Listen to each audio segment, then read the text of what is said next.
Сәлеметсіздер ма? Кеше менен неге дауыссыздарды ып, п деп үйретуге болмайды, соны түсіндіріңізші деп сұраған екен бір мұғалім.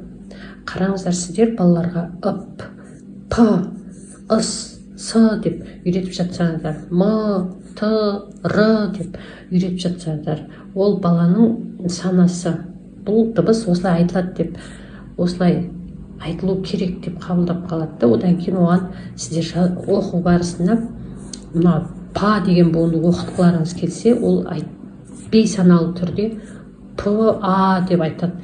Сен неге ы-ны айтып тұрсың, ы-ны қайдан алдың деп сосын ұрсасыздар. Ол өзі түсіндіріп бере алмайды, өйткені сіздер оған п деп үйретіп қойғансыздар. Или ып, ол ыппа, ыса деп айтуы мүмкін. Мына ы деген әріпті ол қабылдап қойған. Сондықтан үйреткенде п емес п, с, м, т, р қысқа айтып үйретіңіздер.